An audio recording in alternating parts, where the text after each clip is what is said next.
quelque chose d'unique dans le monde, pas seulement arabo-musulman, mais dans le monde entier, d'un soulèvement populaire aussi immense, aussi serein, aussi pacifique.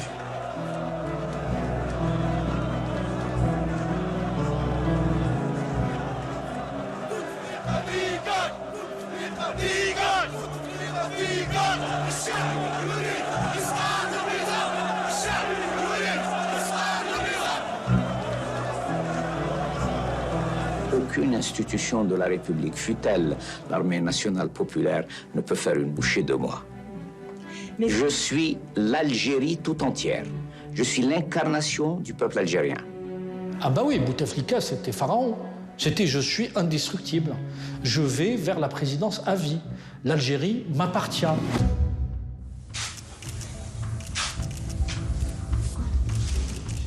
Et là, il tend une lettre tremblotant. Est-ce qu'il sait ce qu'il y a dans sa lettre? Il faisait ça avec les flingues des militaires derrière le dos. L'état-major était prêt à envoyer, si besoin, les chars à la présidence.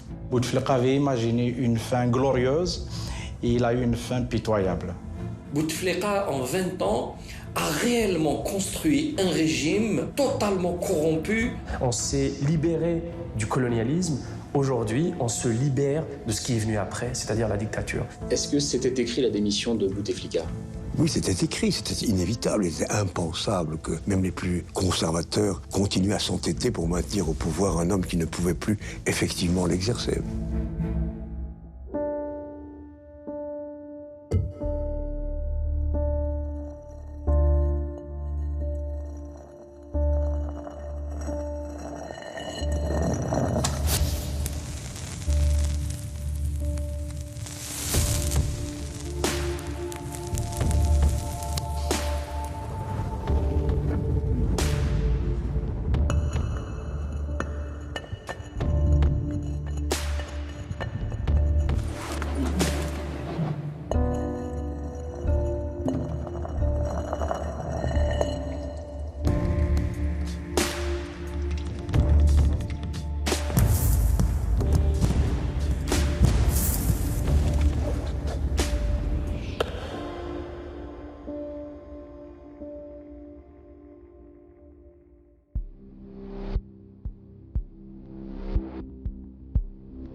Nous sommes à quelques semaines de l'élection présidentielle algérienne.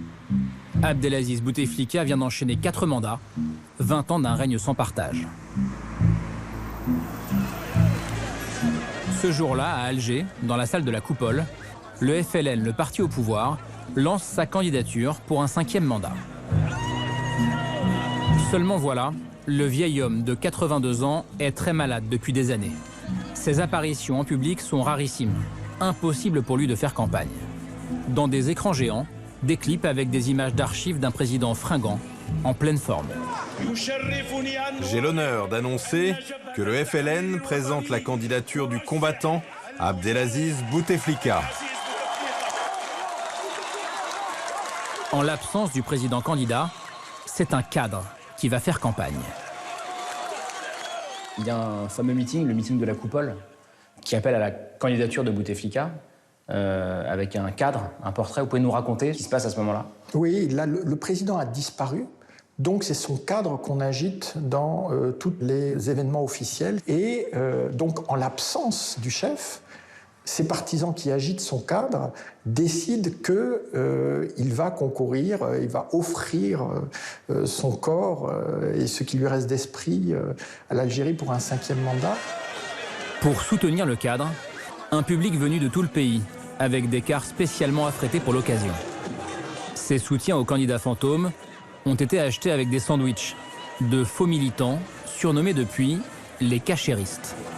Le cachir, ça vient de kasher, la viande cachère pour les juifs. Et en fait, c'est la charcuterie en Algérie. Et en fait, le pouvoir algérien, les pro-Bouteflika, motivaient les gens pauvres, les motiver pour venir au meeting, pour remplir les salles avec ce morceau de cachir, de charcuterie. Si tu viens, on donne un sandwich au cachir. Et clou du spectacle, une scène sortie d'un film de David Lynch. Les dirigeants du FLN, avec en guest star le chanteur Cheb Mami, ont un cadeau pour le président. Ils offrent donc un cadre à un cadre. C'était absolument hallucinant. Et là, on sent un dérapage pathologique à l'intérieur du pouvoir. Il n'y a pas autre chose pour expliquer. On est complètement dans une espèce de folie générale et d'insulte à l'intelligence du peuple algérien. Vous pensez que ça, c'est la provocation de trop pour la jeunesse algérienne notamment? Oui, c'est inacceptable. Là, à un moment donné, c'était pas possible. Surtout que le caractère algérien, je me méfie quand on parle du caractère des peuples, mais un caractère impétueux, voire tempétueux, mais enfin c'est un peuple fier et batailleur. Hein. La France en sait quelque chose, si je peux me permettre. L'Algérien est un homme fier. Il est certes un petit peu parfois nerveux, parfois chaud, mais aussi c'est un homme fier et on ne peut pas jouer avec sa dignité. Tout ça fait que les Algériens se disent non, c'est pas possible, ça ne doit pas continuer, on doit arrêter cette mascarade. La coupole et cette candidature pour un 5e mandat vont devenir l'épicentre d'un tremblement de terre qui va toucher toute l'Algérie. La première secousse surgit une semaine plus tard à Kerata, une ville côtière en Kabylie. Alors qu'en Algérie manifester est interdit, plusieurs centaines d'opposants sortent dans la rue pour dire non au 5e mandat de Bouteflika.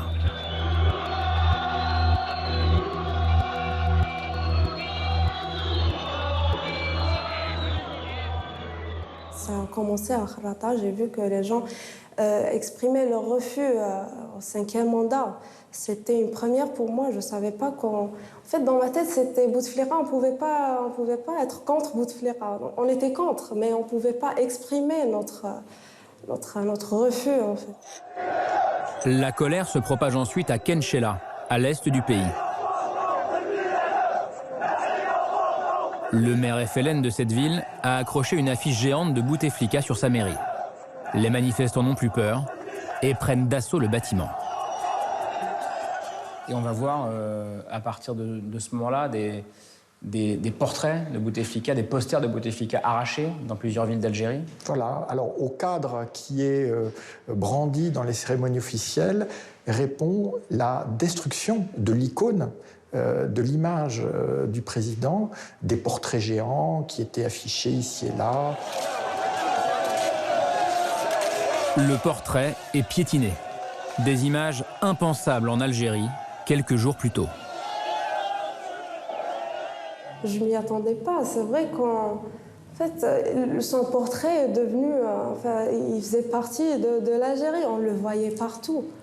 C'était impressionnant de voir des gens piétiner sa photo. Le gaz était partout et donc là où il y a eu une étincelle, ça a explosé.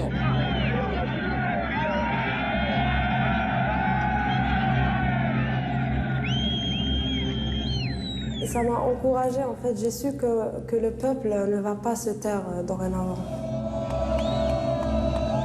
La colère trouve une chambre de résonance sur les réseaux sociaux. Ces images inédites, vues par des millions d'Algériens, tournent en boucle. Et soudainement, sur Facebook, fleurissent des appels pour une grande manifestation nationale le 22 février. Les réseaux étaient enfiévrés, enflammés, et qu'on voyait bien qu'il allait se passer quelque chose. Tous les gens disaient « Sortons le 22 février ». Tu voyais ça sur les réseaux sociaux. Le 22 février, allons manifester. Les gens se sont tous mis d'accord sur cette date-là. Les comptes Facebook qui appellent à cette manifestation sont tous anonymes. Personne ne sait qui se cache derrière. Ces appels-là étaient anonymes parce que les Algériens avaient peur qu'on identifie un parti ou un courant ou une idéologie, de se dire « Ah, ça vient des islamistes, ah non, ça vient des laïcs, ah, ça vient des gens de gauche ou de droite ». Les gens voulaient être le plus neutre possible pour toucher le plus de monde possible. C'est ça ce qui est beau dans l'histoire, il y a ce côté mystérieux, on ne sait pas d'où il est parti. C'est qui l'a appelé à sortir dans les rues le 22 février, un vendredi. Le 21 février, l'Algérie s'endort sans savoir que le lendemain, le pays va vivre un tournant historique.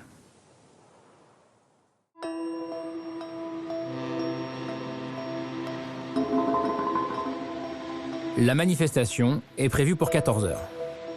Pour l'instant, c'est un vendredi, jour de prière, comme les autres. La plupart des boutiques sont fermées. Chez eux, les Algérois sont perplexes.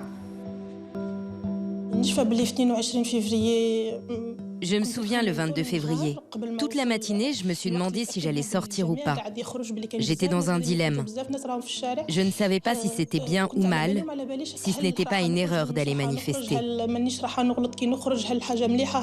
Jusqu'à 13 h, on était encore dans l'interrogation, dans le doute.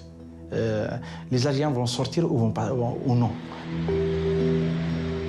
Comme à chaque rumeur de manifestation, les autorités voient large sur le dispositif policier. Les forces de l'ordre quadrillent toute la ville.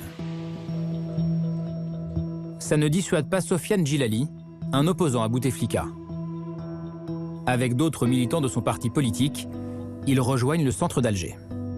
On était, je pense, une vingtaine. On est parti sur Alger. Alors on voyait, c'était vite. Il n'y avait personne. On se faisait déjà surveiller. Il y avait des gens qui nous suivaient. On a tout de suite compris. Ils avaient des talkie-walkie. Au même moment, la journaliste Naïla Latrousse a rendez-vous avec un ancien ministre qui a ses entrées à la présidence. Et au moment où je le vois, à peu près à l'heure du déjeuner, arrivent chez lui des proches d'Abdelaziz Bouteflika. Et s'engage la conversation autour de la manifestation à venir, mais à leur connaissance, il n'y aura pas plus de 300 000 personnes sur tout le territoire. C'était largement sous-estimé.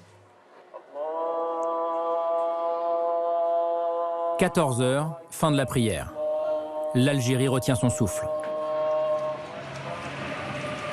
L'acte 1 de la chute de Bouteflika peut commencer.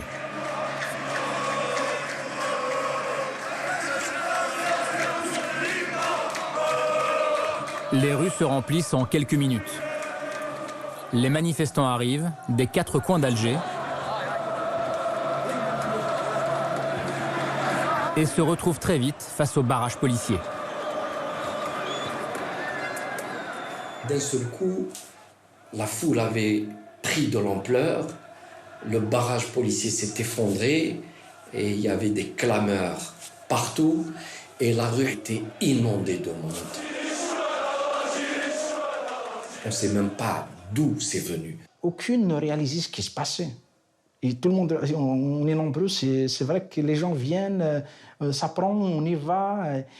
Et le boulevard Hassib Mouali est noir de monde. En arrivant à boulevard Amiroche, c'est encore noir de monde. En arrivant à la Grande Poste, c'est une marée humaine. Et quand on prend le front de mer, c'était une déferlante.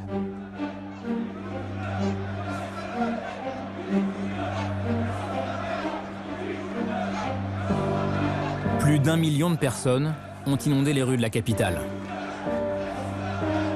Mais ce soulèvement populaire touche aussi des dizaines d'autres villes en Algérie. Jamais le peuple algérien n'a eu ce nombre et cette mobilisation formidable. Jamais depuis l'indépendance, l'Algérie n'a eu une telle mobilisation. Géographiquement, ça n'a pas été limité dans aucune région, c'était partout. C'était du sud à l'est, à l'ouest. Et les slogans étaient les mêmes partout.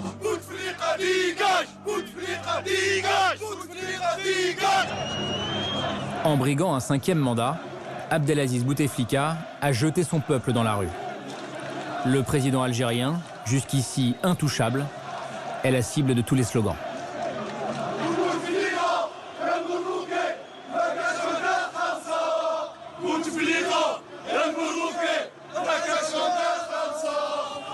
Le 22 février, tout le monde est sorti avec la même revendication et le même slogan. Bouteflika, pas de 5e mandat. Je suis sorti contre le 5e mandat. On demande un président bien portant, qu'on voit et qui nous voit. C'est toujours la même bande qui nous gouverne. On n'en veut plus. Le 22 février, qu'est-ce qui se passe ce jour-là?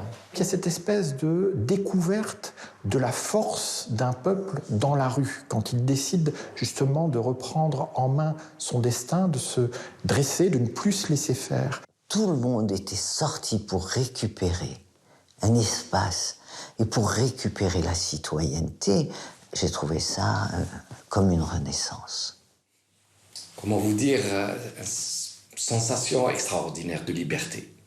C'était un moment où cette chape de plomb avait explosé.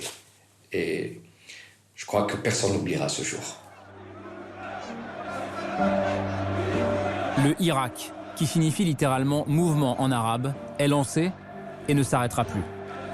Chaque mardi et vendredi, les Algériens vont crier leur colère contre un régime à l'agonie, contre un président mal élu 20 ans plus tôt.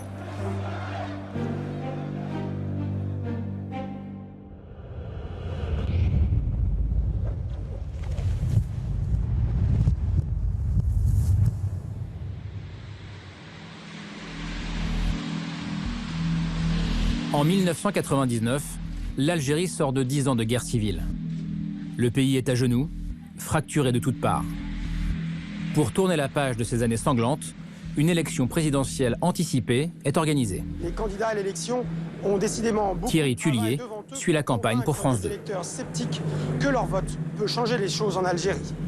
Je couvre donc l'Algérie et on me dit tiens, tu devrais rencontrer Bouteflika parce qu'il a toutes les chances d'être demain le futur président. Donc j'interroge tous ceux que je peux interroger, tous mes contacts sur place et je rencontre Bouteflika qui m'invite à le suivre dans sa campagne très tôt. Je voyage même avec lui dans son avion. Une campagne qui, au départ, semble démocratique. Bouteflika, 62 ans, s'affiche comme l'homme providentiel face aux 6 autres candidats. La première réaction que j'ai quand je le vois, c'est que c'est un homme qui a le verbe haut, qui parle un français absolument parfait, qui a une connaissance de l'histoire et de la culture française hors norme. C'est un admirateur sans limite, sans borne de Gaulle. Abdelaziz Bouteflika possède en plus un CV déjà bien rempli. Après la guerre d'indépendance, il a dirigé la diplomatie algérienne pendant 16 ans. Moi, je l'ai connu à l'époque où il était ministre des Affaires étrangères, de cette Algérie nouvelle.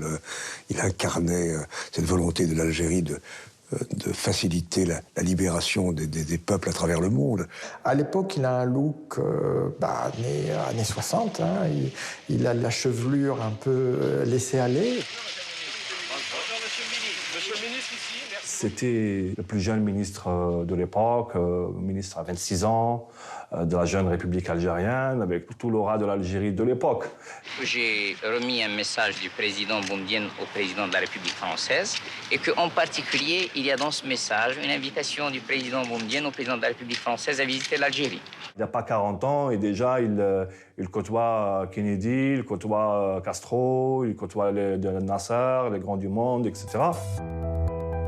Mais son ascension fulgurante est stoppée en 1981. Une affaire de corruption le contraint à l'exil, en Suisse et aux Émirats arabes unis. En 1999, après une longue traversée du désert, l'ancien ministre signe son grand retour. Pour cette présidentielle, le candidat de l'armée, c'est lui. Selon les généraux, cet homme neuf, qui a passé la décennie de guerre civile loin du pouvoir, est le seul capable de ramener la paix. La parfaite vitrine pour le régime et pour rassurer ses interlocuteurs étrangers. Évidemment, il était de nature à rassurer et à normaliser d'une certaine manière le visage politique, le paysage politique algérien.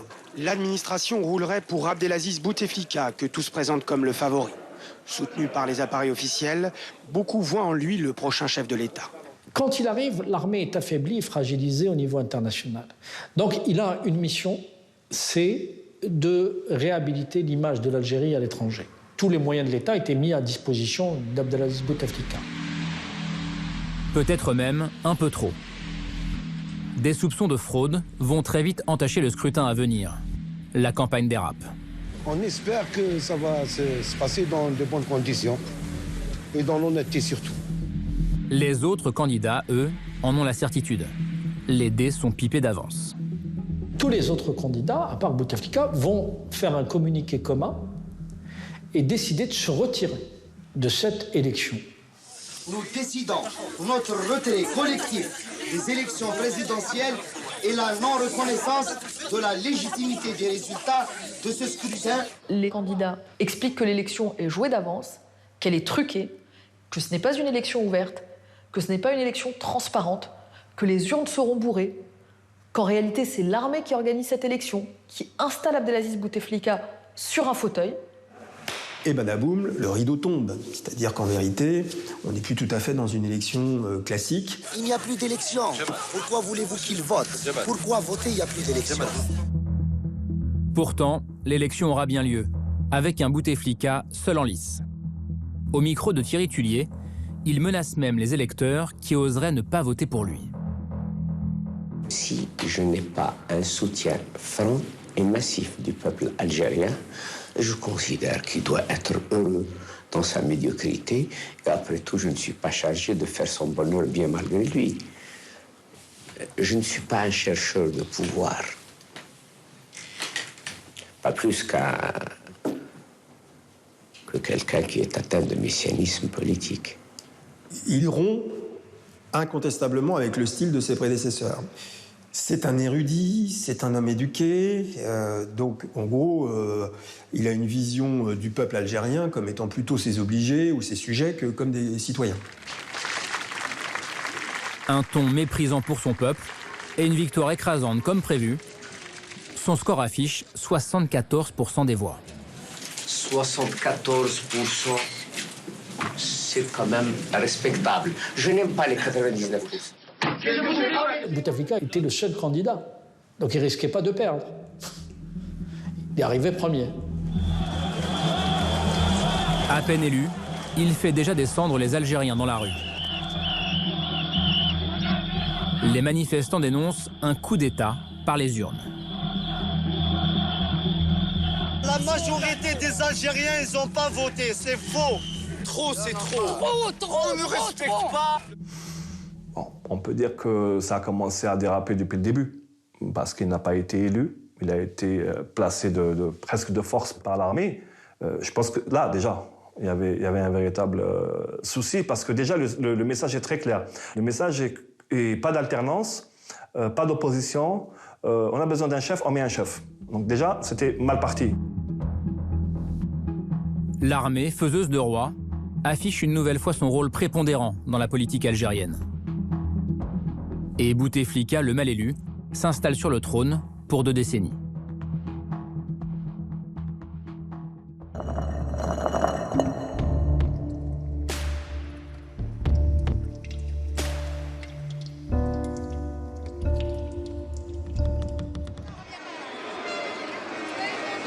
Nous sommes 4 jours après la manifestation monstre du 22 février et jusqu'ici aucune sortie publique du président Bouteflika.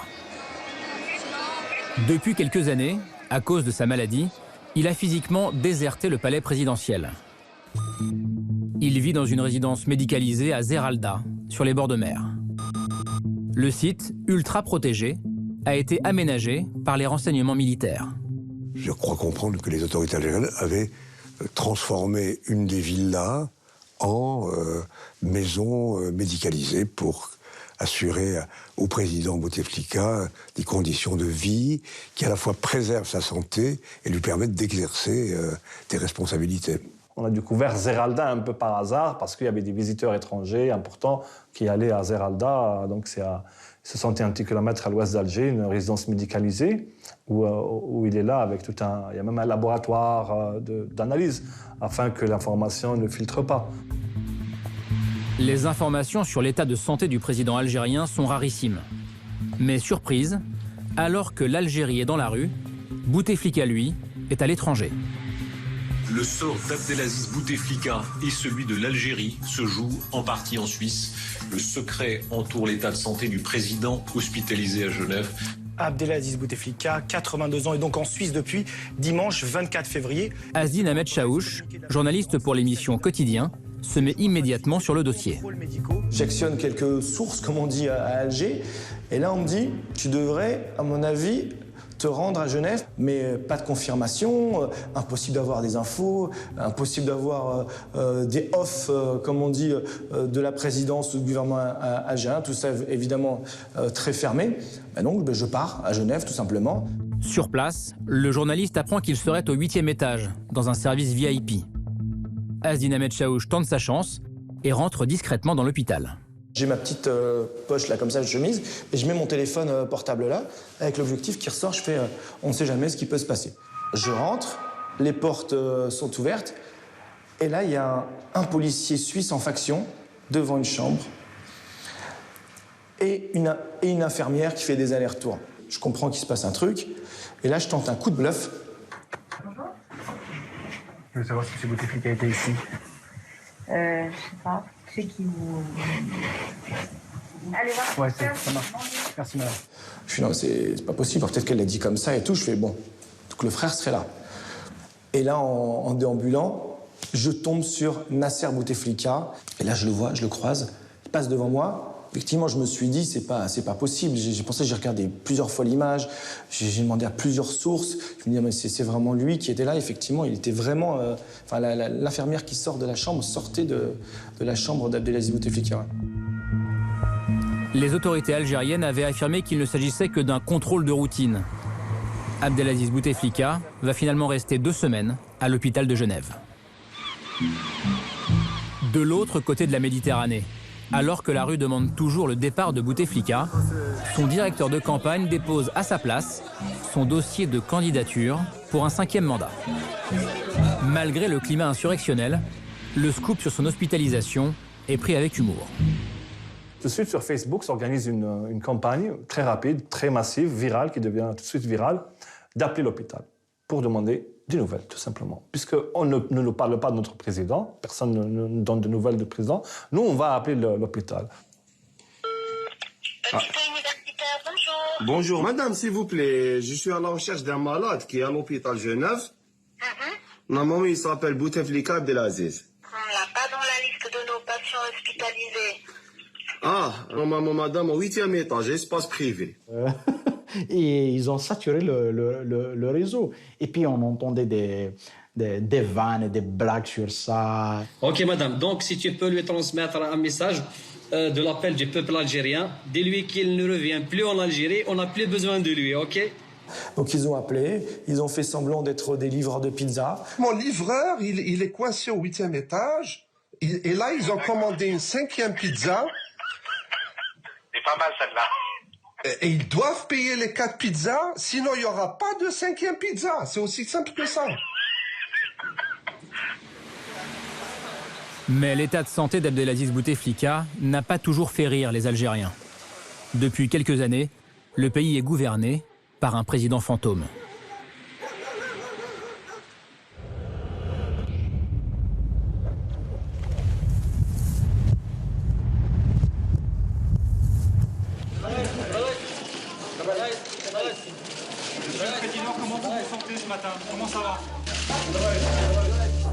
À 77 ans, après avoir été victime d'un grave AVC un an plus tôt, Abdelaziz Bouteflika se présente pour un 4e mandat. Il accomplit son devoir électoral, cloué sur un fauteuil roulant, sans dire un mot.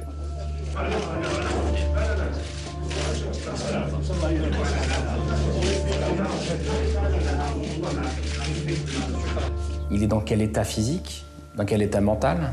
Il est certain que, avec les AVC, à un moment donné, assez vite, Bouteflika n'est plus en état de communiquer normalement, qu'on ne comprend pas ce qu'il dit. On a gardé au pouvoir un homme malade, impotent, qui ne parle pas, qui ne se met pas debout. Il ne gouverne presque plus, il gouverne par procuration à travers ses 2 frères. Et puis là, entre en scène, malheureusement, quelques grandes notabilités et quelques personnages politiques étrangers qui viennent rendre visite aux grands malades, mais comme si qu'il parlait à un président qui disposerait de ses facultés. Le président François Hollande fait partie de ces chefs d'État qui ont fait semblant. En 2015, il débarque à Alger pour rendre visite à son homologue algérien. Abdelaziz Bouteflika est incapable de l'accueillir sur le tarmac. Le gouvernement se charge du protocole. Nous n'avons aucune information sur l'état de santé de Bouteflika parce qu'on ne communique pas là-dessus. La maladie du président était érigée au rang de secret d'État. Jack Lang est dans le secret des dieux. Pour ce déplacement officiel, il est aux côtés de François Hollande. Là, pour le coup, vous pouvez nous raconter comment ça se passe? Est-ce que vous en parlez avant de le rencontrer? Racontez-nous ce moment. Oui, François Hollande avait eu la gentillesse de m'inviter à l'accompagner dans son voyage d'État et de m'associer aux entretiens qu'il a eus avec Bouteflika à Zeralda. L'ancien ministre de la Culture se trouve à quelques mètres d'un président algérien figé. Le moindre geste est un effort.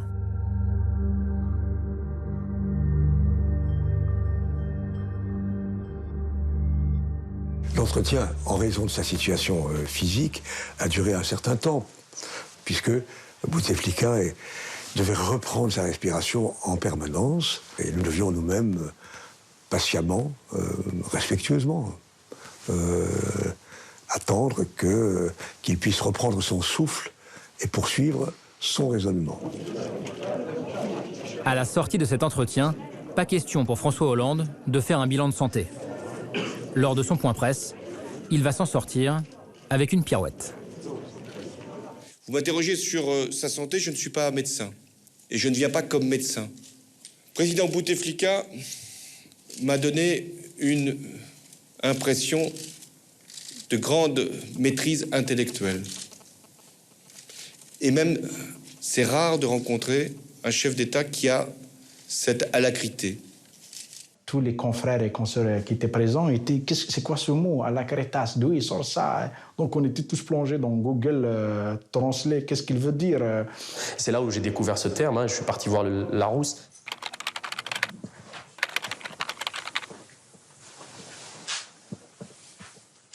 Alacrité. Il est très amusant, ce monsieur. Ils auraient pu éviter ça. En moins dur, je l'ai vu. Mais pourquoi insister sur le fait qu'il va bien? Tout le monde savait que Bouteflika était dans un état semi-comateux, ne parlait plus ou était incapable dans un état presque végétatif. Quand François Hollande dit alacrité, il n'y a pas la volonté du président de la République française de masquer l'état de santé réel du président Bouteflika? Oui, il y avait, si j'ose dire, alacrité, si l'on réunissait l'ensemble des propos en gommant les moments de respiration ou les moments au cours desquels Bouteflika devait reprendre son souffle. Est-ce qu'il y a aussi un côté réel politique chez François Hollande à ce moment-là? Oh ben lui toujours, mais normal. C'est quand même compliqué pour un chef de l'État de dire écoutez, j'ai vu mon collègue, il va très mal, c'est pas à lui de le dire. Les dernières années du 4e mandat de Bouteflika vont s'achever péniblement. Il n'apparaît quasiment plus en public. Mais dans n'importe quel pays, avoir un président en fauteuil roulant qui ne s'exprime plus, qui reçoit les grands de ce monde avec la consigne de ne pas révéler son état de santé, faire croire à son peuple que c'est lui qui dirige, alors que c'est un clan qui dirige, pour les Algériens, c'est leur cracher la figure pour certains d'entre eux. Et l'humiliation va toucher à son paroxysme. Pour remplacer le président absent, c'est donc dorénavant le fameux cadre qui défile. Au même moment, le clan Bouteflika prend de plus en plus de place au palais présidentiel.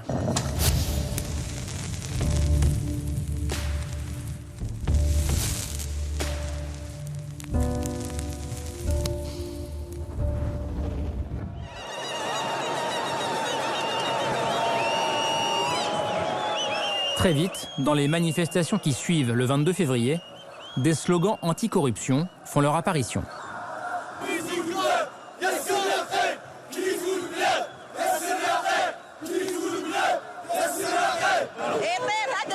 Qu'il parte ce régime pourri, corrompu, menteur et voleur. Allez, partez, barrez-vous. La corruption, sujet très important dans la guerre. La preuve, on entend ça sans arrêt dans les rues d'Alger. Qu'est-ce qu'on entend? On entend que les corrompus doivent être jugés, qu'ils doivent être arrêtés. Les gens n'aiment pas les corrompus, comme en France. Parce que la corruption, c'est pas simplement de l'argent public qui est volé, c'est aussi une économie qui est étouffée. Une économie qui repose exclusivement sur le pétrole et sur le gaz. Mais cette manne financière, qui a atteint des centaines de milliards de dollars sous l'ère Bouteflika, les manifestants aimeraient bien eux aussi en voir la couleur. Ils ont volé le pays. Ils ont pris la vache, le lait, l'herbe, tout. Ça suffit. laissez nos enfants vivre. Ils n'ont rien fait pour notre pays.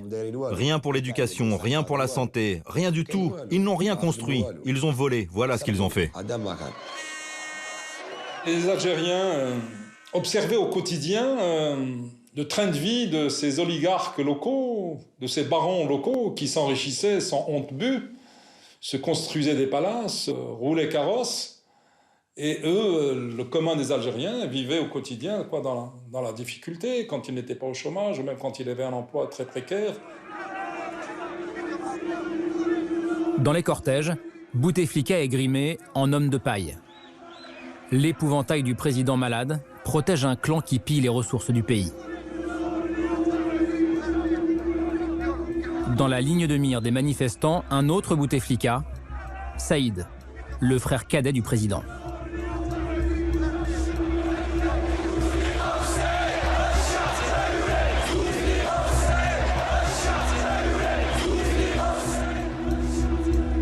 Cet homme de 62 ans, très discret, est calife à la place du calife depuis que Bouteflika est malade.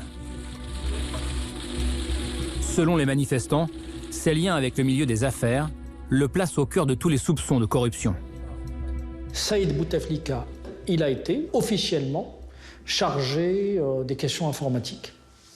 C'est ça, son conseiller chargé des questions informatiques. En vérité, il était chef d'état-major de l'armée, chef des services de renseignement, ministre de la Défense, ministre de l'Économie. Le seul qui avait un accès privilégié, qui pouvait voir son frère à n'importe quelle heure du jour et de la nuit, c'était Saïd. Donc tout le monde passait par Saïd. Le Premier ministre, les ministres, les ambassadeurs, voilà. Donc il devenait pratiquement le président de la République. Mais évidemment, lui, il ne s'intéressait pas au pouvoir, il s'intéressait à qu'est-ce que je vais pouvoir faire comme marché avec telle entreprise, voilà. Pot de vin, gaspillage de ressources publiques et favoritisme. Les scandales liés à la corruption ont rythmé les 4 mandats de Bouteflika, mais l'un d'entre eux a particulièrement choqué l'opinion publique algérienne.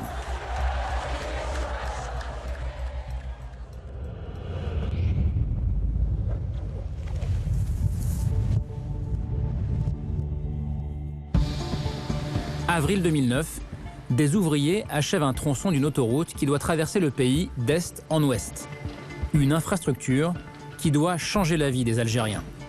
C'est le chantier du siècle, signé Bouteflika. Un ruban de goudron de 1216 km qui traverse tout le pays, du Maroc à la Tunisie. Ce qui a beaucoup étonné les experts de ce type de projet, les experts au niveau international, c'est qu'on ne lance jamais un projet d'une aussi grande dimension d'une seule traite. C'est des projets en général saucissonnés. On commence par réaliser 100 km entre 2 ou 3 départements, 200 km dans d'autres. Là, c'était de la folie, d'emblée balancer plus de 1000 km d'un seul coup. L'autoroute Est-Ouest est devenue le symbole de la corruption algérienne. Au départ, son coût devait s'élever à 11 milliards de dollars. Mais la facture monte très vite à 13 milliards. Finalement, elle aurait coûté 17 milliards de dollars. On sait combien coûte un kilomètre d'autoroute en Europe. On sait combien coûte un kilomètre d'autoroute au Maroc ou en Tunisie. Lorsque un kilomètre d'autoroute coûte 1 million d'euros, en Algérie, il coûte 4. Donc, c'est ça qui permet de dire qu'il y a nécessairement dissipation de ressources, donc corruption. Les ponts de vin, c'est effectivement presque du 10%, ce qui est quand même au-dessus, j'allais dire, des normes en matière des pratiques habituelles, autour du 3 à 4%. Quoi. On est dans le 10%. Donc le pot de vin se chiffre à 1 milliard de dollars qui a été réparti entre plusieurs intermédiaires. Donc c'est assez énorme. On retrouve des rétrocommissions, là aussi à tir d'arigot, ministres, chefs de parti, préfets. Et c'est carrément l'autoroute la plus chère au monde, finalement. C'est le tunnel sous la Manche. Le tunnel sous la Manche a été réalisé en 5 ans. Et 2 fois moins cher que l'autoroute. Et l'autoroute, c'est pas terminé. Le chantier aurait dû être terminé fin 2009. Mais 10 ans plus tard, il manque toujours un tronçon de 80 km. Et l'autoroute la plus chère au monde se révèle en plus d'une qualité douteuse. Et quand on voit l'état de l'autoroute, comment elle est maintenant, aussi en Algérie, on l'appelle l'automoute. Mout, ça veut dire mourir. Donc, et tous ces défauts de fabrication, etc., viennent justement de ce côté-là de la corruption, parce que on va aller payer, on fait payer les copains, on fait travailler les amis, qui ne sont pas vraiment des professionnels de la construction d'infrastructures aussi importantes. Normalement, avec toutes les ressources du pays, ils auraient pu nous construire une autoroute dans le ciel. En plus, sur celle qu'ils ont construite, il y a des trous tous les 100 mètres. Ils se sont gavés dessus par milliards de dollars. C'est pas des petits joueurs, c'est par milliards. Mais ça montrait cette incroyable indigence de l'État, dans le sens où même pour un projet aussi important, on n'avait même pas les mécanismes de contrôler des budgets ou faire attention à ce qu'il n'y ait pas autant de corruption dans le système. Parce que Bouteflika avait neutralisé tous ces contre-pouvoirs à l'intérieur. L'autoroute ne représente qu'une partie du magot. Selon une association qui lutte contre la corruption en Algérie, sur les 15 dernières années de la gouvernance Bouteflika, au total, 60 milliards de dollars auraient été détournés.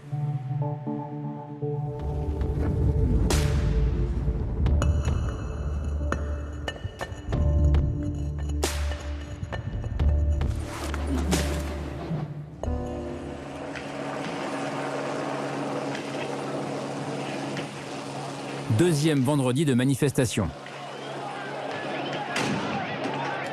Des barrages de police empêchent le cortège de se rapprocher du palais présidentiel. Les forces de l'ordre sont nerveuses.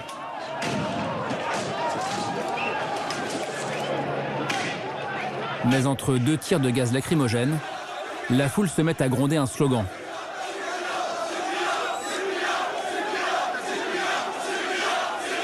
Et se lève, les mains en l'air. La jeunesse répond, on est pacifique. On ne veut pas d'affrontement. Pourtant, la jeunesse algérienne est capable, est totalement suffisamment courageuse pour aller à l'affrontement. Non, ils ne le font pas. On parlait avant en Algérie de la culture de l'émeute. Dès qu'on avait besoin d'un raccordement d'électricité ou d'un arrêt de bus, eh ben on brisait quelques vitrines ou on attaquait un commissariat. Là, pas du tout. Je me disais, mais c'est impossible qu'on reste pacifique. Ce n'est pas possible avec toute cette colère. Finalement, on a montré une autre image. Finalement, on est beaucoup plus fort que ça. La silmiya, la stratégie de la non-violence. C'est l'arme numéro 1 des manifestants. Les gens ont vu que le côté pacifique anesthésiait d'une certaine façon le pouvoir, qui avait peur de choisir la répression. Ils ont décidé de s'y tenir coûte que coûte, malgré la répression, malgré les provocations. Et ça montre une chose, c'est que ce peuple a gagné en maturité au point d'être plus responsable que le régime. C'est-à-dire que le régime qui se retrouve infantilisé.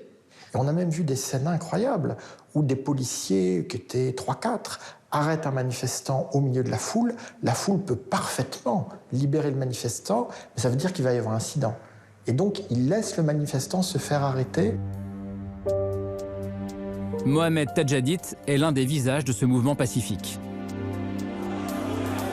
Pendant les manifestations, ce jeune homme de 25 ans déclame des poèmes aux rimes acerbes contre le régime.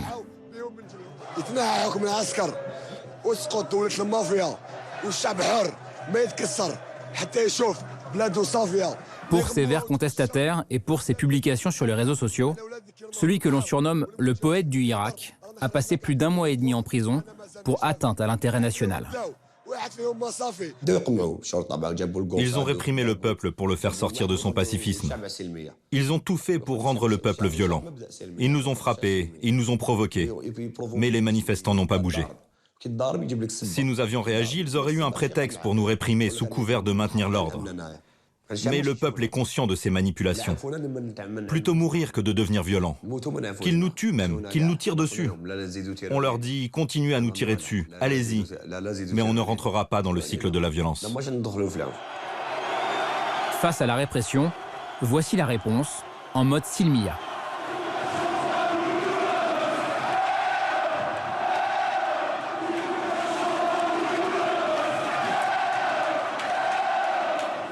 Sens de la répartie, slogan ciselé, mise en scène comique, l'humour fait aussi partie de l'arsenal du parfait manifestant algérien. Celui-là se moque du cadre du président. Lui a sorti le kachir, le fameux saucisson, pour tourner en dérision les militants pro-Bouteflika de la coupole. Humour et civisme, les manifestants s'occupent même du ménage. Je vous laisse imaginer comment on brocardait les gilets jaunes parisiens. Il disait il faut qu'on la ramène, il fasse un stage ici en Algérie pour apprendre un peu quelles sont les vertus de la lutte pacifique. Leçon pratique. Quand le cortège passe devant un hôpital, voilà ce qui se passe.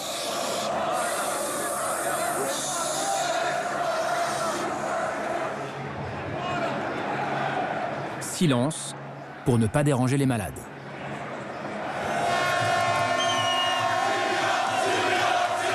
Parmi les manifestants, certains jouent un rôle particulier. Ce sont les supporters des clubs de foot qui vont mettre l'ambiance, mais surtout encadrer les cortèges. C'est quoi le rôle des supporters de foot? On a du mal à l'imaginer ici. C'est capital, c'est capital. Très vite, les supporters de foot qui ont une expérience justement des accrochages dans la rue, des forces de sécurité, comme on dit, les meilleurs douaniers sont les anciens contrebandiers, les meilleurs non-violents sont les hooligans repentis. Ça va être le cas. Et ces supporters-là qui ont assuré vraiment le pacifisme jusqu'au bout. C'est-à-dire ils ont évité par tous les moyens toute confrontation avec les forces de l'ordre. Pourtant, ils avaient l'habitude dans les stades. C'est eux qui vont savoir à quel moment il faut s'arrêter, parce qu'il y a un cordon de police, il y a un symbole de l'État. C'est eux qui vont vraiment prendre en charge le service d'ordre d'une contestation à qui ils ont déjà donné ces grands chants de ralliement. Dans les stades, chaque week-end, ces supporters crient leur colère contre le régime de Bouteflika. Ce chant s'appelle la Casa del Moradia. El Moradia, le nom du palais présidentiel. Les paroles s'attaquent aux 5 mandats de Bouteflika.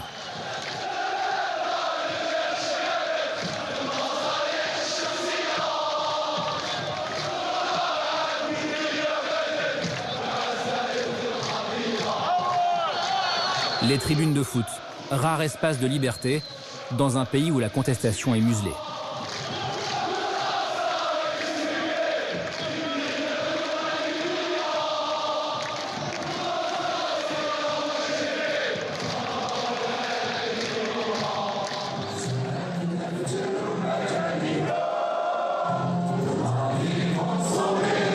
La Casa del Moradia, référence à la célèbre série La Casa del Papel, c'est l'hymne du Irak, repris à chaque manifestation.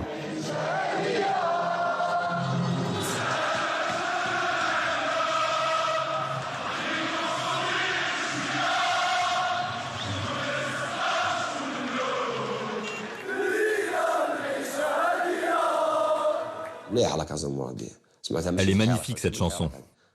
Il l'a chantée dans les stades avant le Irak. Mais les gens l'ont découverte vraiment dans les manifs. Les paroles prédisent l'avenir. Elles expliquent comment fonctionne ce pays et son régime. Elles racontent le vrai visage des oppresseurs de ce pays. Cette chanson explique comment les dirigeants réfléchissent et ce qu'ils planifient.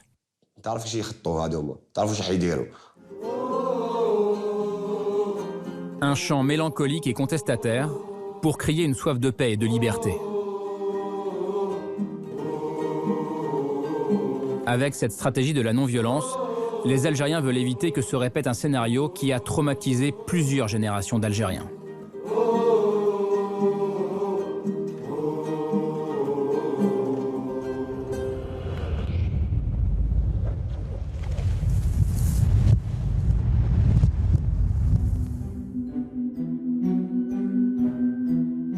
Octobre 1988.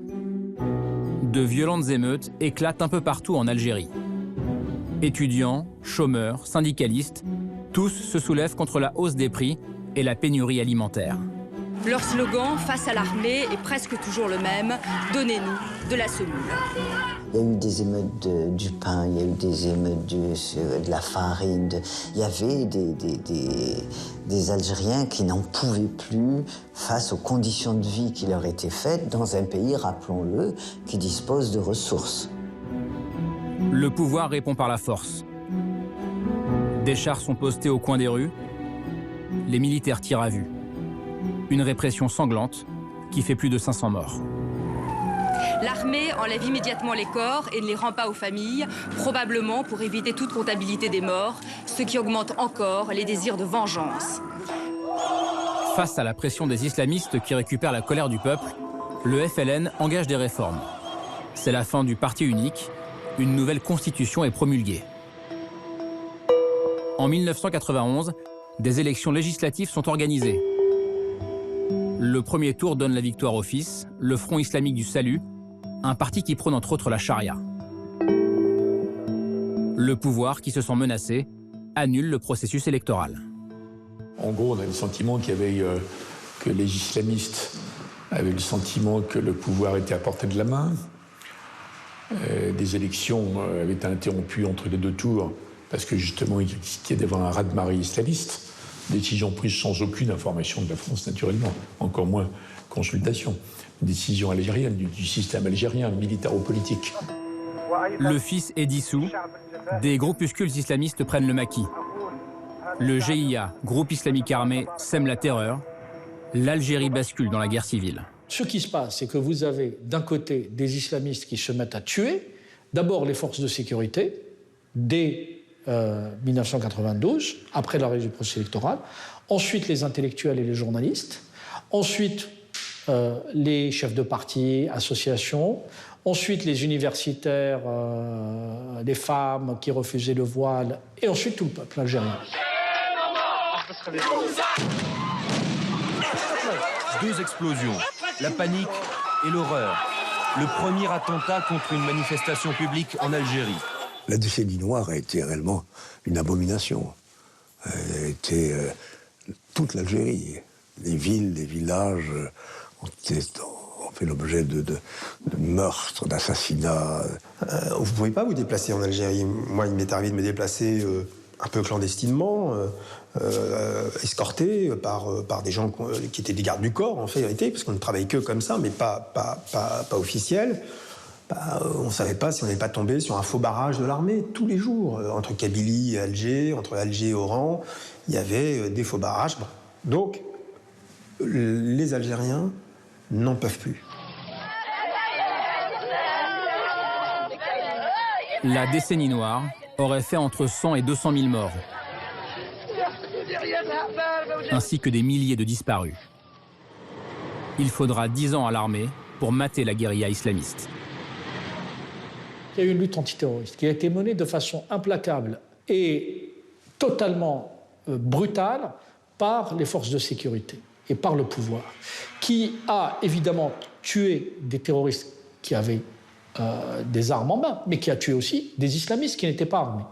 Et à l'époque, on comprend que le pouvoir algérien, en gros les généraux, cherchent, en tout cas une partie de ces généraux, cherchent à sortir de ce face-à-face militaire et à trouver l'homme qui va pouvoir porter le discours de réconciliation nationale. Son nom, Abdelaziz Bouteflika.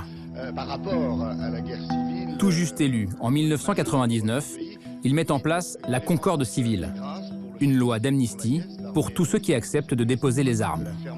Moi, je suis venu pour la paix. Si le peuple algérien soutient ma démarche dans le sens de la paix, c'est parfait. Nous sommes en parfaite symbiose et je crois traduire le programme pour lequel il m'a élu. Pendant les 20 ans de son règne, Abdelaziz Bouteflika rappellera sans cesse que c'est grâce à lui que la page de la décennie noire a été tournée. Chez moi, je ne suis pas venu pour un fauteuil.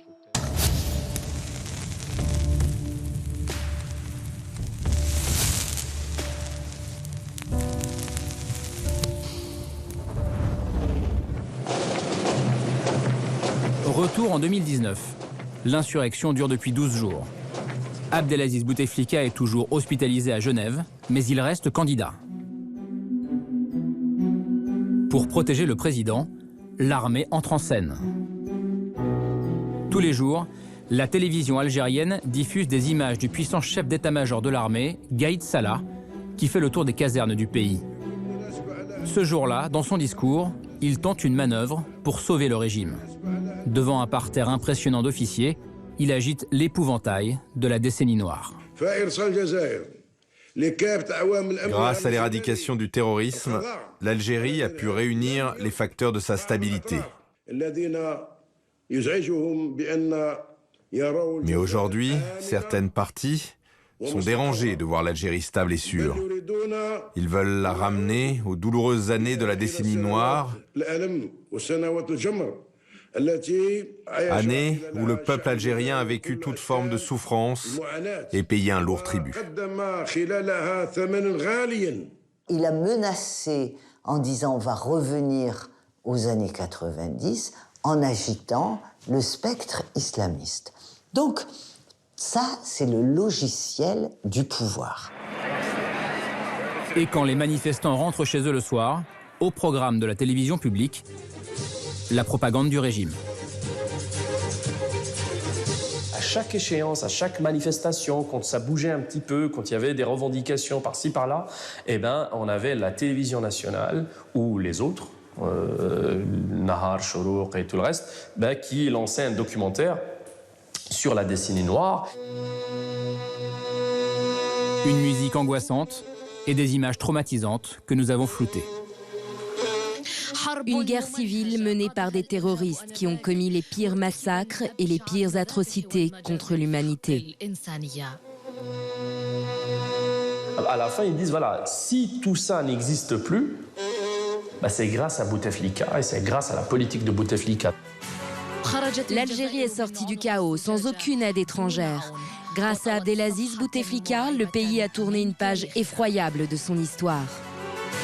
Donc du coup, si Bouteflika disparaît, ben c'est la catastrophe, c'est la violence qui va revenir.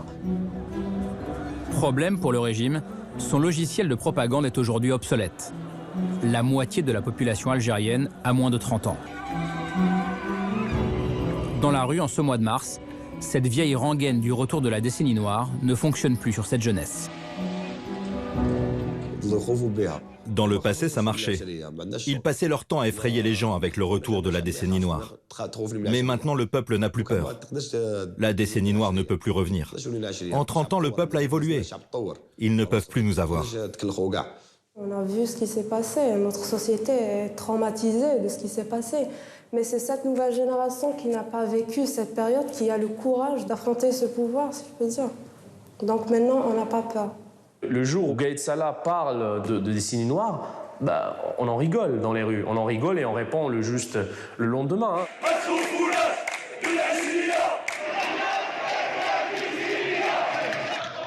Vous ne nous ferez pas peur avec la décennie noire parce que nous, la misère nous a éduqués.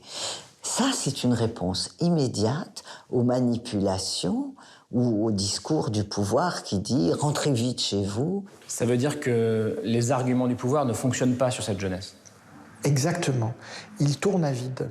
Et on a de plus en plus l'impression d'un régime qui a un discours en vase clos, qui n'arrive plus à dialoguer avec cette société en marche. La mécanique du pouvoir était pourtant parfaitement huilée pendant les 20 ans de règne de Bouteflika. C'est notamment à cause de cette propagande du régime que l'Algérie a raté le printemps arabe de 2011. À l'époque, ces arguments avaient convaincu l'opinion publique.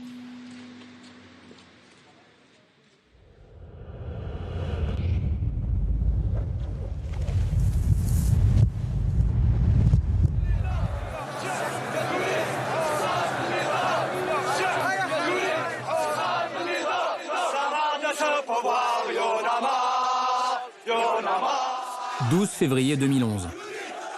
L'Algérie tente son printemps arabe. Alors que les Tunisiens et les Égyptiens viennent de faire tomber leur tyran, à Alger, quelques centaines d'opposants à Bouteflika bravent l'interdiction de manifester. Allez, on va retrouver les autres déjà. Allez, Djma. Abdou est un blogueur de 27 ans, jeune cadre et pourtant l'un des leaders de la contestation. Il veut une deuxième république, un changement complet de régime. On a nos amis et nos voisins tunisiens qui se révoltent contre un dictateur, contre Ben Ali. Et forcément, on essaye de faire quelque chose. On se révolte, on se dit peut-être c'est une chance pour nous de lutter contre ce régime-là. C'est pour ce drapeau qu'on se bat, c'est pour celui-là. Et on se retrouve place du 1er mai. Et je me souviens, ce jour-là, je crois que j'avais écrit un article sur mon blog où je décrivais un petit peu la situation. On avait l'impression qu'on était à la bataille d'Alger en 1957. Tous les chemins étaient bloqués. Des milliers de policiers. Alger était bleu de policiers. C'était incroyable à voir.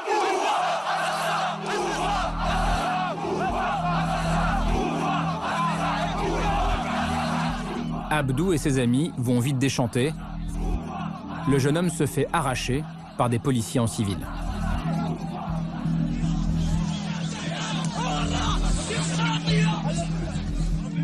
C'était une répression terrible, violenté, insulté de tous les noms. Ce jour-là même menotté violemment et puis jeté en cellule. Pendant plusieurs mois, des tentatives de manifestations comme celle-ci seront réprimées par les forces de l'ordre. Le mouvement s'essouffle très vite. Les ingrédients de l'insurrection ne sont pas réunis. Il n'y a pas eu de printemps arabe algérien? Non. Pourquoi? Il n'y a pas eu de printemps arabe algérien parce qu'on n'était pas si loin de la décennie noire. Pendant le printemps arabe, beaucoup se sont étonnés que les Algériens ne se soient pas rebellés, soulevés.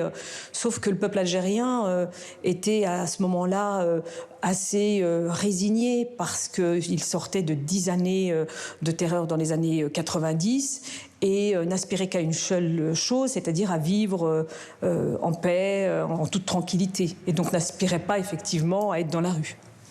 La propagande du régime aussi, elle a fonctionné. C'est-à-dire que la situation géopolitique ne nous a pas non plus arrangé. Les choses commençaient à se compliquer en Syrie. Des djihadistes commençaient à pénétrer les frontières en Syrie. En Libye, c'était pas la joie non plus. Et là, on se dit, cette géopolitique ne nous arrange pas parce que les Algériens ont peur. 2011, ce ne sont que quelques années après le traumatisme des années 90. Donc c'était très proche. Abdelaziz Bouteflika ne veut pas finir comme ses homologues Ben Ali ou Moubarak. Alors, pour étouffer définitivement la contestation, il va mettre la main au portefeuille. Ce qui s'est passé en 2011, c'est que les cours du pétrole étaient historiquement hauts. Et dans les mois, que dis-je, dans les semaines qui ont suivi la chute de Ben Ali dans la Tunisie voisine, les décideurs ont trouvé à distribuer 30 milliards d'euros. 30 milliards d'euros. Et donc, ils ont acheté la paix sociale, ils ont anesthésié le pays. Avec quoi? De tout, soit des hausses de salaire mirobolantes, aussi bien que pour les policiers que pour les universitaires ou les imams, d'une certaine façon, à tenir la population en la payant. Parmi ces 30 milliards, une enveloppe est même prévue pour Mohamed Sifawi. En plein printemps arabe, le journaliste algérien réfugié en France s'apprête à sortir un livre à charge contre Bouteflika. C'est un ami qui m'appelle un jour et qui me dit il y a un colonel de l'armée, plus précisément des services, qui veut me contacter pour discuter avec moi. Alors je dis bon, pas de problème, on va se voir dans un lieu public. Donc j'ai donné un rendez-vous dans un café. Alors évidemment, on a discuté et il m'a demandé quand même de faire preuve de responsabilité parce que voilà, la situation étant fragile en Algérie, qu'il n'y aurait absolument rien à gagner à sortir un livre qui pourrait inciter les gens à se révolter, etc. Et il m'a dit non, mais c'est pas tout, on va vous dédommager. Ah bon? Et je lui dis mais vous êtes sérieux? Elle me dit oui, je suis très sérieux, on va vous donner 1 million d'euros. Et là, je regardais comme ça, je dis non mais il est en train de se foutre de ma gueule. 1 million d'euros pour un livre? Non mais c'est génial. Et donc il a cru que j'allais accepter. Et je dis mais c'est formidable. Je dis mais si Bouteflika me fait un virement de son compte personnel vers mon compte personnel en toute transparence, j'accepte. Et j'ai commencé à rire. Elle dit non, attendez, il faut être sérieux, on va discuter de ça, etc. Je dis mais vous êtes fous. Vous vous rendez pas compte que tout n'est pas monnayable. En 2011, le peuple algérien n'aura pas son printemps arabe. Il va prendre sa revanche en 2019.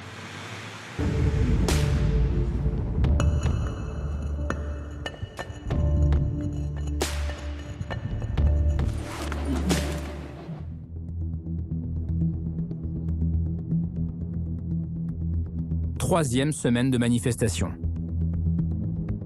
Le Irak s'accélère. Ce vendredi 8 mars, hasard du calendrier, c'est aussi la journée de la femme en Algérie.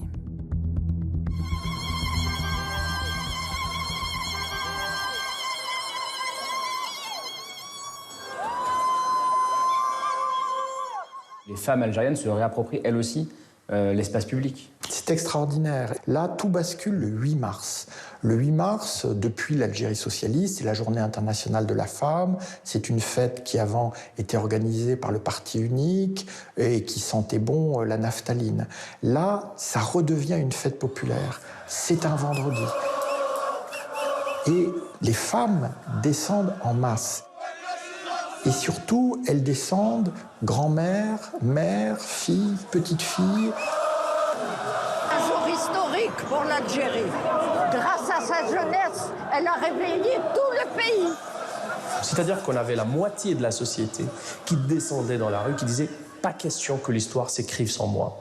Pas question qu'on aille de l'avant sans moi. C'était incroyable à voir. Moi, je me souviens, je parlais à des cousines, à des amis, à ma mère, à ma sœur. Pour elles, il n'était pas question de rester une minute à la maison. Il fallait sortir, il fallait marquer le point. Le 8 mars, c'est la première grosse manifestation qui envoie un signal à l'international. Des milliers de femmes, peut-être des millions dans les rues d'Alger. C'est un moment charnière parce que se poser la question entre le 22 février et le 8 mars de savoir si les islamistes n'allaient pas faire main basse sur le mouvement. À partir du moment où vous avez un gros contingent de femmes dans la rue, voilées, pas voilées, ce n'était même pas la question, c'était elles qui étaient au cœur de la manifestation. Ça a tout de suite donné une légitimité à l'extérieur de l'Algérie à ce qui se passait à ce Hirak. Parmi les renforts, des femmes qui ont marqué l'histoire algérienne. Jamila Bouhired est une ancienne moudjahida, une combattante de la guerre d'indépendance. À 84 ans, elle participe à quasiment toutes les manifestations contre un homme de sa génération qui a lui aussi combattu contre la France. Vous avez vu Bouteflika, il dit « Je suis l'Algérie tout entière ». C'est vous l'Algérie tout entière, vous êtes l'Algérie tout entière. Bouteflika, si tu savais, il n'y a pas plus lâche. C'est un peu heureux. Les femmes algériennes ont toujours été au combat.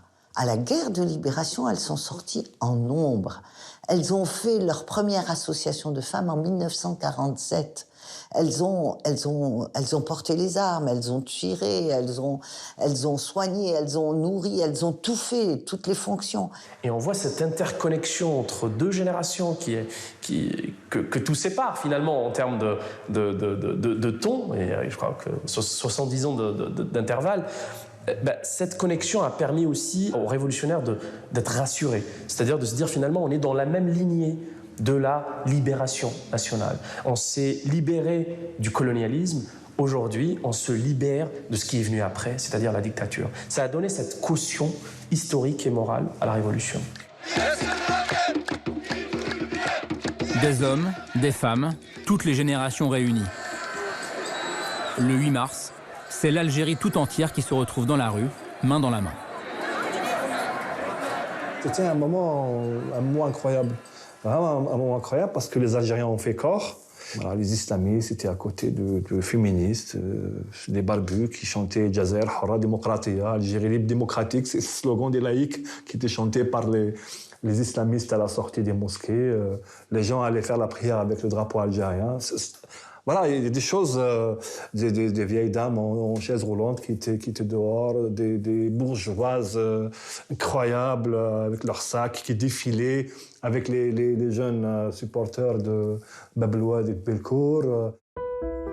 À 19 ans, Meryem fait partie de cette génération qui n'a connu que Bouteflika comme président. Le 22 février, ses parents l'ont empêché d'aller manifester. On ne savait pas ce qui allait se passer, du coup mes parents, pour m'empêcher, ils m'ont emmenée en Kabylie, donc pour être sûr que j'ai pas cette manifestation. Mais depuis, elle ne rate aucun moment de ce Irak qui a désormais un sous-titre. la révolution du sourire.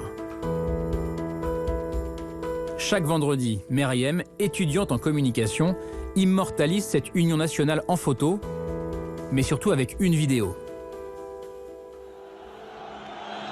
Ce jour-là, d'une terrasse, elle filme 2 cortèges venus de quartiers différents qui forcent des barrages de police pour un câlin géant. Et c'est là où les manifestants, comme je les ai appelés, un câlin populaire. Donc il y avait les manifestants de la rue des Douchemoualades et les autres de Babouette qui se sont retrouvés comme 2 vagues de manifestants. C'était impressionnant. Pour moi, c'est la meilleure vidéo que j'ai jamais filmée. Enfin, si belle. Pour cette journée du 8 mars, le nombre de manifestants dans tout le pays atteint plusieurs millions de personnes.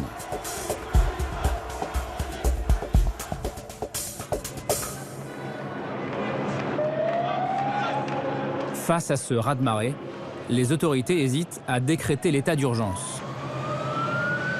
Pour l'instant, Abdelaziz Bouteflika ne compte pas lâcher le pouvoir.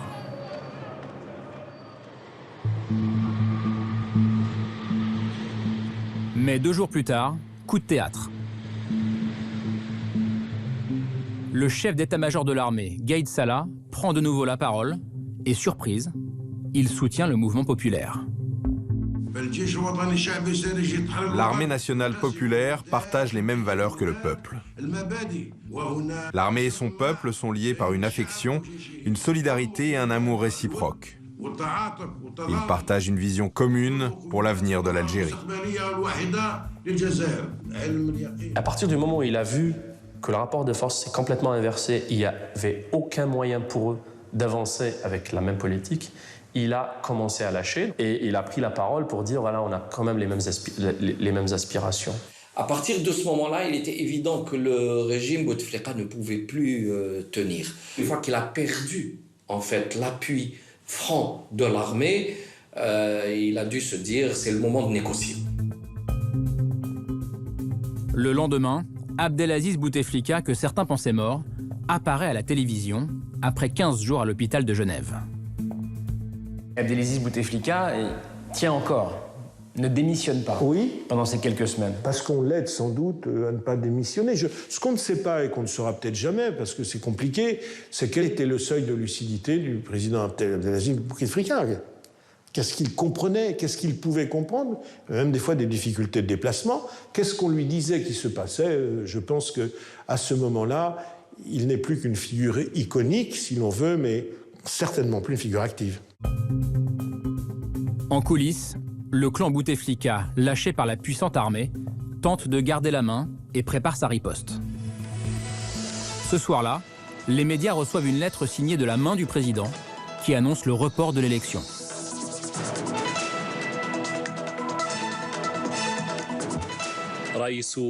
Dans une lettre adressée à la population, le président de la République, Abdelaziz Bouteflika, annonce le report de l'élection présidentielle, en réponse aux demandes du peuple algérien. Et il annonce qu'il renonce à sa candidature au 5e mandat. Abdelaziz Bouteflika ne se représentera pas, mais garde encore le fauteuil pour une durée indéterminée. Le frère de Bouteflika, Saïd Bouteflika, qui au final était un peu le régent du régime, il voulait coûte que coûte trouver une solution et je pense que ça vient de lui, cette histoire de puisque vous refusez le 5e mandat, on va juste prendre le temps de prolonger d'1 année à peu près et faire une conférence nationale, on va demander à tout le monde de venir. Ah, c'était le coup de Jarnac. À ce moment-là, les gens ne savaient pas comment réagir. Est-ce que c'est sincère ou est-ce qu'ils veulent nous avoir? C'est un coup de bluff. Et vite, rapidement, les Algériens se sont rendus compte de l'arnaque. Ah non, non, non, non. Pas de 5e mandat. On ne demande pas à ce que Bouteflika renonce. On lui demande de partir. Si on se tenante immédiatement. En fait, on avait compris que c'était... que le pouvoir était vraiment au bout de ses capacités. Il voulait gagner un peu de temps pour se retourner. Avec ce coup de Jarnac, Saïd Bouteflika va, sans le vouloir, pousser son frère vers la sortie, plus vite que prévu.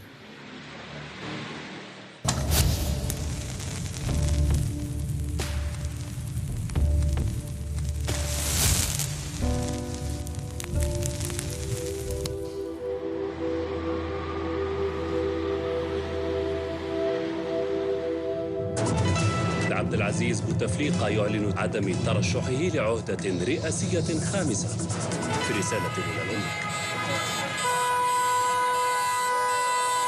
La première revendication du Irak est satisfaite. La rue célèbre sa victoire. Mais les manifestants le savent, ils ont gagné une bataille, pas encore la guerre.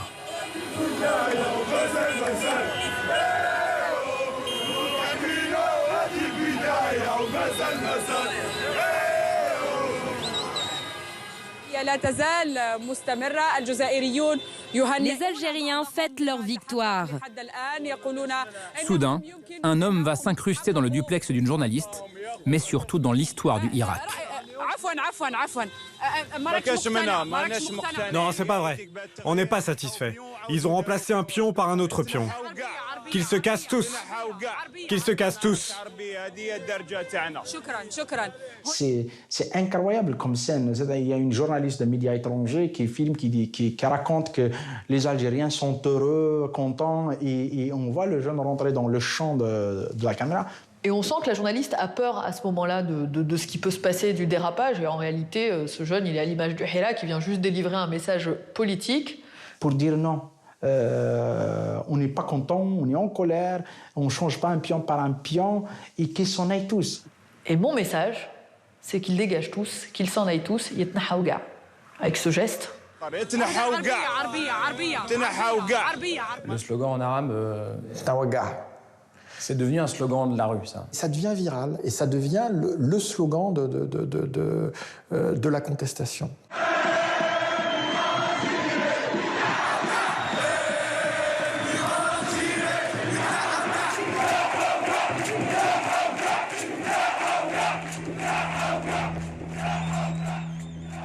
Il devient presque une idole, ce jeune, avec sa photo détourée qui apparaît dans les affiches.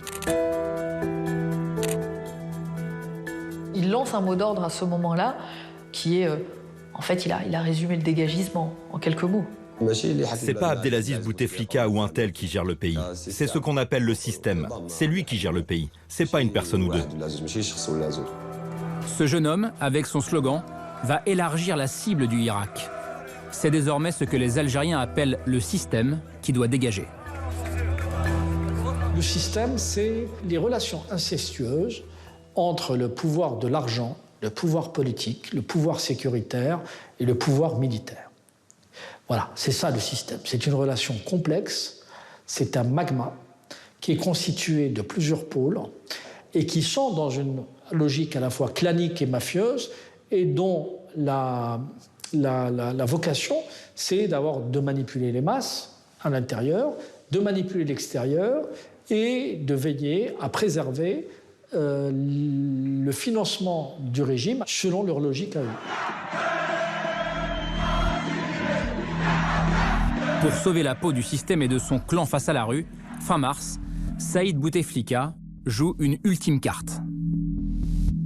Ce qui précipite la chute d'Abdelaziz Bouteflika, c'est une initiative prise par le frère. Alors, Abdelaziz était-il au courant?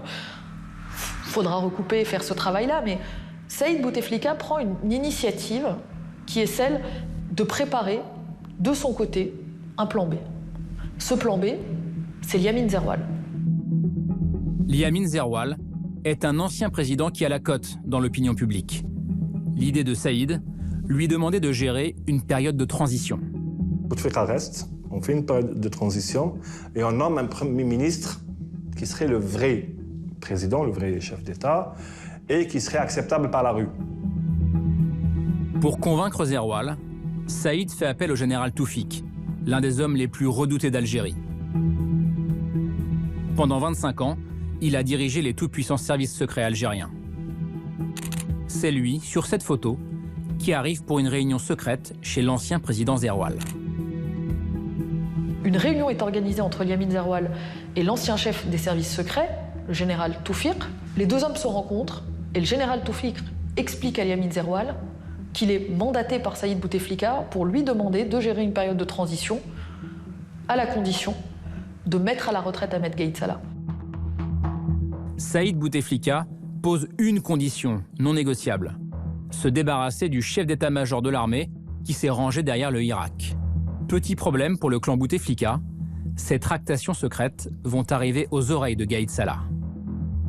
Le chef d'état-major de l'armée, Ahmed Gaïd Salah, sachant qu'il y avait un coup de Trafalgar qui se préparait contre lui, a accéléré, lui, les choses. Sentant que Saïd est en train de manigancer pour le vider, Gaïd Salah dit « Bon, maintenant, c'est lui ou c'est moi, donc... Le chef d'état-major vit ce moment-là comme une trahison. C'est là que l'alliance est décelée. C'est là que la démission d'Abdelaziz Bouteflika devient inévitable. C'était une semaine où c'était un couteau tiré dans le sérail entre le chef d'état-major et la présidence, le frère du président, qui était en alliance avec l'ancien chef des services de renseignement, le redoutable général Toufiq. C'était à la fois intéressant mais révoltant, c'est-à-dire de voir ceux qui avaient les rênes du pays finir de cette manière, s'entortuer de cette manière. C'est-à-dire, on voyait finalement à quel point ce n'était pas l'État qui les intéressait. C'était leur pouvoir. Et tout ce que ce pouvoir procure en termes de privilèges. Le chef de l'armée, Gaïd Salah, trahi et désormais seul face au Irak, va sceller le sort d'Abdelaziz Bouteflika.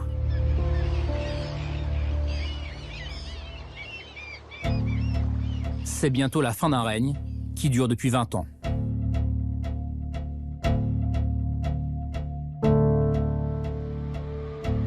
Le matin du 2 avril 2019, les journalistes comprennent que l'épilogue est proche. Le 2 avril, on est tous surpris d'apprendre qu'une nouvelle réunion est organisée par l'état-major. Et puis commence à fuiter un certain nombre d'infos. Il n'y a pas que l'état-major, il y a aussi les chefs des régions militaires, il y a aussi le responsable de la garde présidentielle. À la mi-journée, Gaïd Salah apparaît entouré de l'armée algérienne au grand complet. L'image sonne comme un avertissement. À partir de ce moment-là, le président Bouteflika n'a plus le moindre soutien militaire. Et tout ça, c'est des signaux pour les journalistes et pour les observateurs de la vie politique algérienne. C'est des signaux parce que qu'il y ait le chef de la garde présidentielle, par exemple, eh bien, ça veut dire que le président est nu, qu'il n'a plus de sécurité autour de lui. Le chef d'état-major s'adresse alors directement au clan Bouteflika.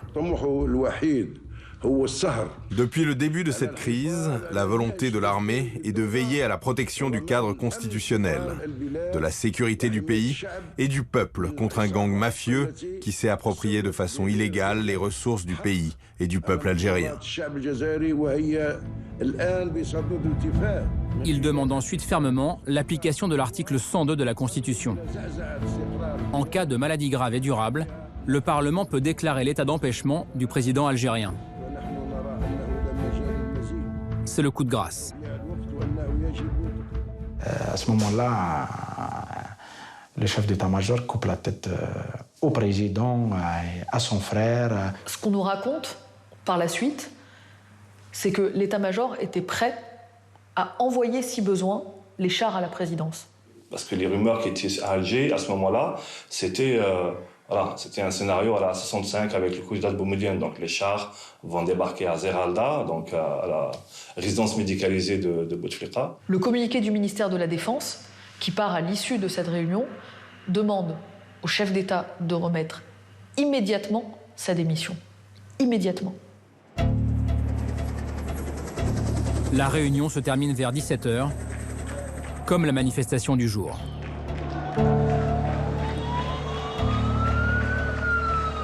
En cette fin d'après-midi, Bouteflika est reclus avec ses frères dans sa résidence de Zeralda. Le président algérien ne va pas attendre les chars. À 20h, il apparaît au Conseil constitutionnel pour remettre sa démission sans prononcer la moindre parole. Et arrive la séquence, la fameuse séquence au Conseil constitutionnel, Bouteflika ramené d'urgence avec dans sa djellaba. On lui a même pas laissé le temps de mettre son costume. Et là, il tend une lettre tremblotant. Est-ce qu'il sait ce qu'il y a dans sa lettre? Et c'est la fin de sa présidence. Il donne la lettre au président du Conseil constitutionnel qui est là, qui était un de ses obligés. Ils étaient tous, on dirait qu'il y avait un poids sur eux. que c'était vraiment une marche forcée. Et l'image, il faisait ça avec les flingues des militaires derrière le dos. Donc c'était une image assez surprenante de la fin du règne. Cette image de cet homme affaibli que vous avez connu, dans cette tenue traditionnelle, ça dit quoi pour vous, cette image? C'est un homme qui n'aurait pas dû être là, quoi. Il aurait dû être ailleurs en train d'être soigné, c'est tout. Donc c'est une image de compassion, plutôt. Il n'y aurait jamais dû y avoir de 5e mandat, c'était une absurdité. Déjà, le 4e mandat, Bouteflika n'est pas pleinement conscient pendant ces 5 années, vu qu'il a fait un AVC en 2013 qui l'a laissé durablement impotent. Donc il n'y avait pas de raison d'aller au-delà. Ce qui était incompréhensible, c'était l'acharnement, la résistance entêtée à se maintenir au pouvoir. Probablement d'ailleurs encouragé par les forces qui l'entouraient.